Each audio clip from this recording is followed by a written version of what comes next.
Coming up today, the countdown to next month's general election is on. The ruling party announces its pledges, but the main opposition is pondering its next move after the minor opposition rejected their call for a liberal alliance. In a shock announcement, Vladimir Putin orders Russian troops to begin withdrawing from Syria, saying they've largely achieved their objectives. First, Korea's Go Grandmaster Se-dol will take on Google's AI system AlphaGo for the fifth and final time. He'll be hoping to finish the five-game series with a second successive victory. Stay tuned for these stories and more.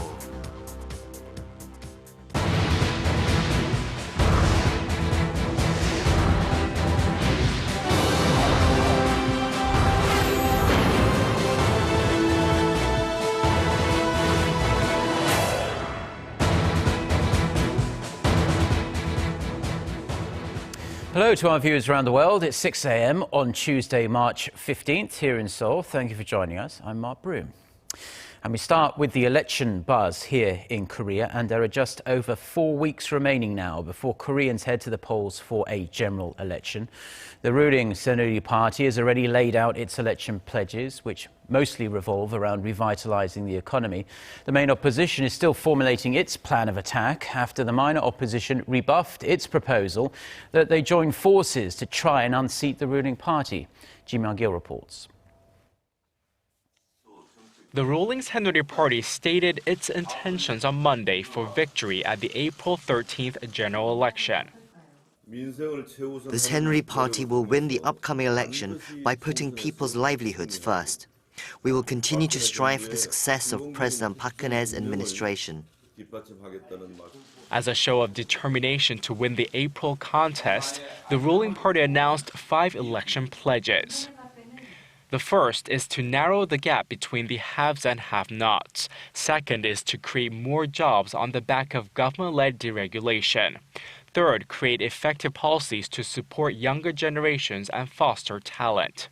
Fourth, finish labor market reforms. And fifth, tackle the nation's low birth rate by supplying more daycare centers for toddlers around the country. On the other side of the aisle, the main opposition Minju Party of Korea criticized the ongoing factional strife within the Se-dol party.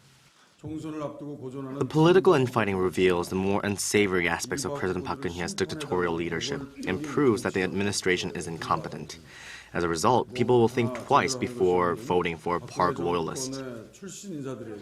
The ruling party's internal feud came to a head last week after a Park loyalist, Yoon Sang-yeon, said the party's leader Kim Moo-sung, who has been at odds with the pro-Park faction, and his followers should not be nominated as candidates for the April polls.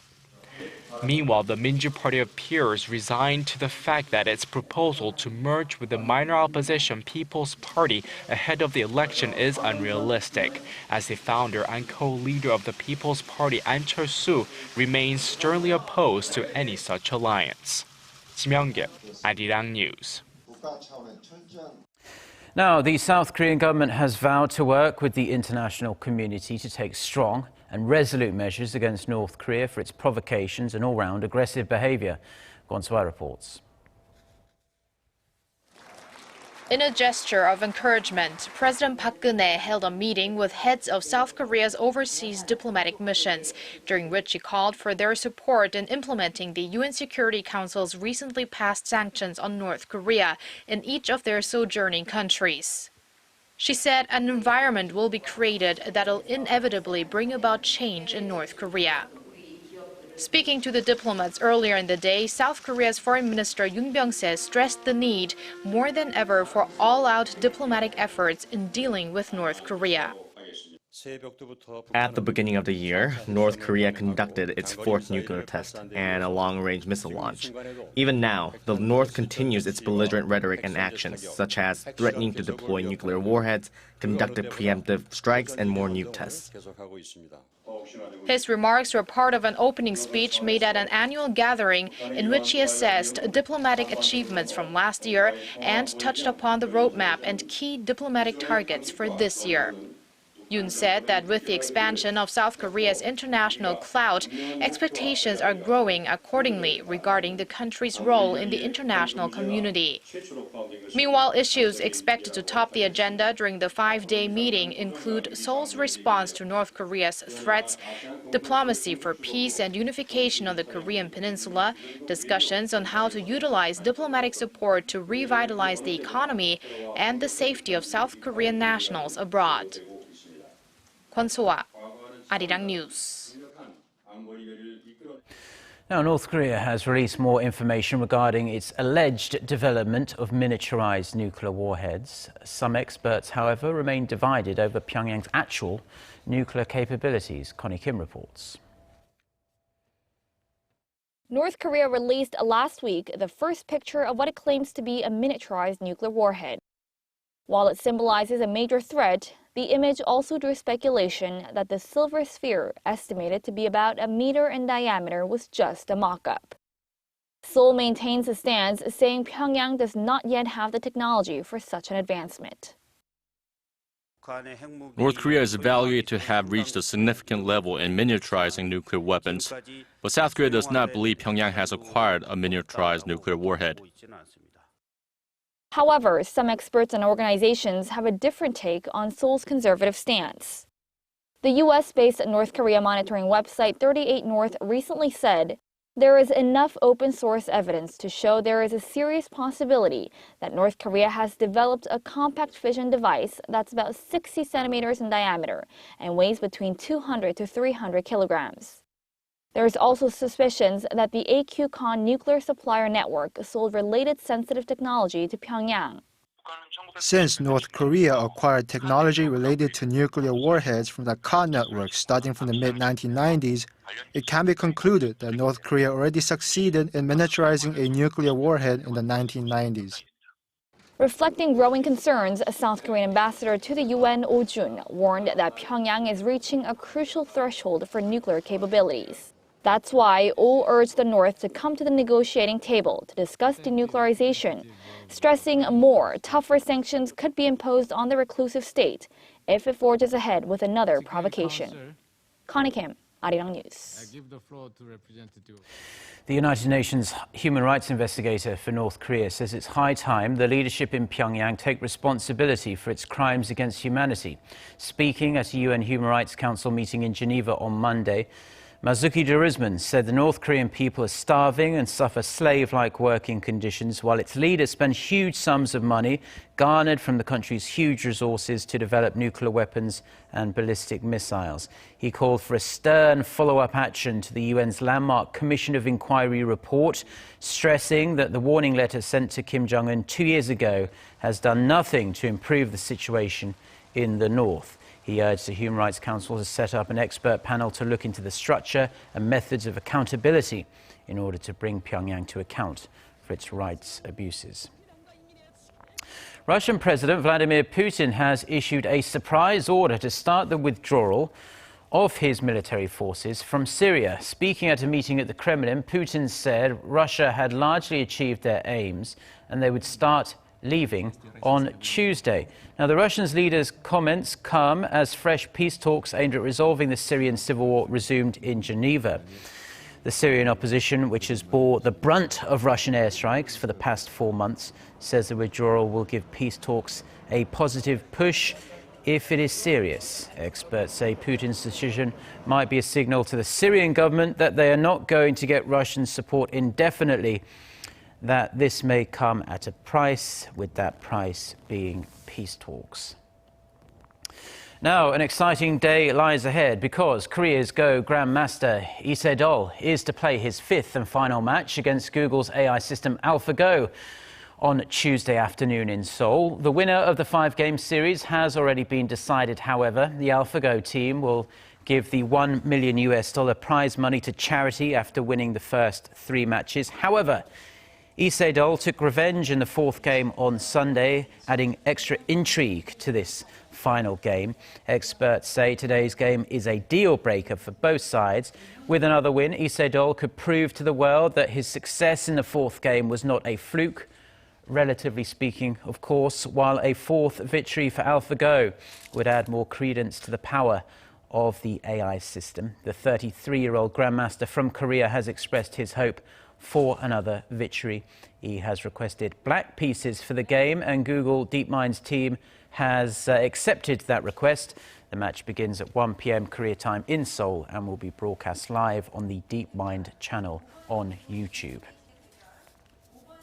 Now, Korea's biggest companies open their doors to first-time job seekers roughly twice a year, and the first recruitment session of the year kicked off on Monday, but there are some unwelcome changes for soon-to-be graduates. Our Oh Se-young explains. It's job hunting season in Korea, as the country's biggest companies are looking to fill new positions in the first half of this year. Lee Kyung-ah is a senior in university and is preparing to submit her applications. She's just one of the estimated 600,000 in the country, hoping to land their first job this season. I'm right now preparing for jobs in big conglomerates such as LG, Samsung, and Hyundai Motor. So as a student majoring in business administration, I'm trying to do my best to seek opportunities out there. Like Yi, about 72% of first-time job seekers will compete for positions at Korea's corporate giants during the first half of this year. Recent survey findings show that CJ Group tops the list among young job seekers for the most desired conglomerate positions, followed by SK, Samsung and LG. Hopes are high, but the possibility is relatively low. Despite the government's efforts to increase the number of full-time jobs for young people, openings at large companies have shrunken significantly this time around.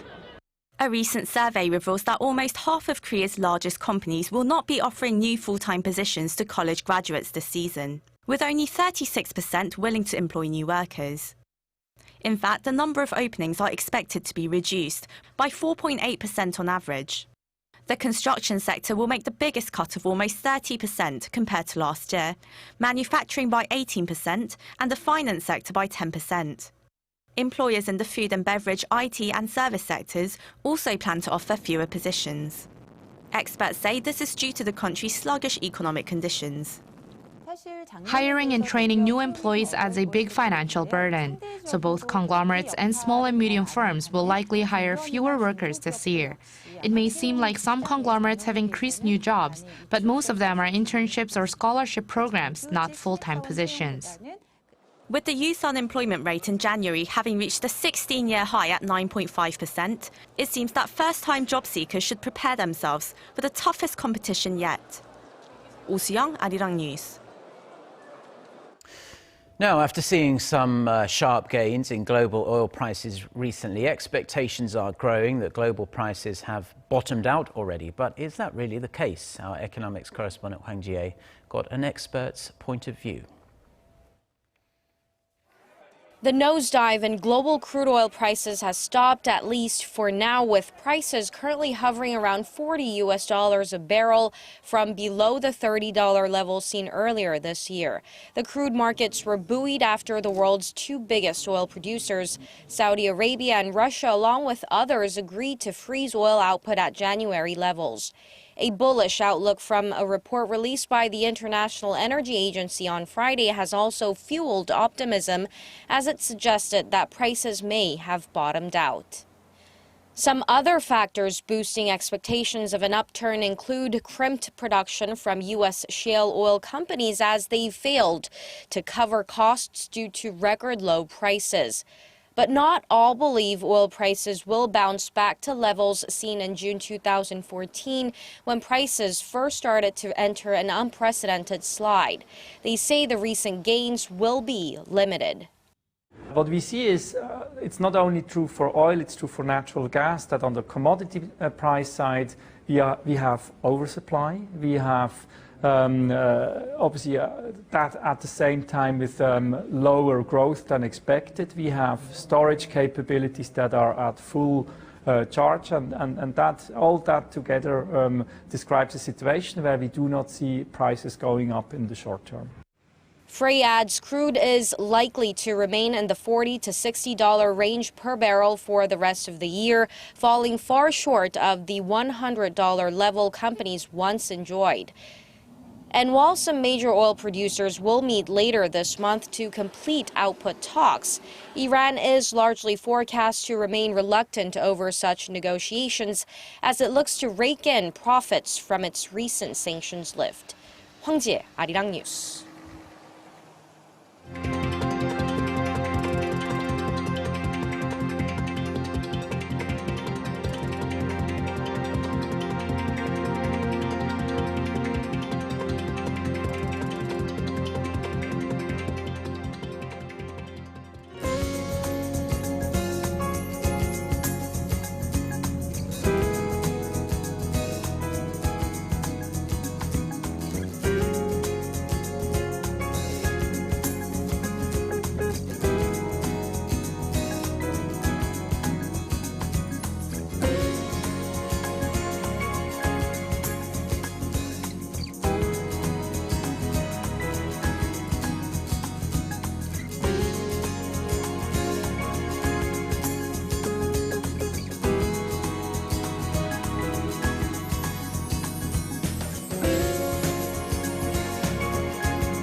Well, those are the stories we've been following on this Tuesday morning here in Seoul. For more of the latest, don't forget to check out the website, arirang.com/news. And it's also worth checking out our smartphone application. You can just search for Arirang TV in the usual places. Have a great day. Goodbye.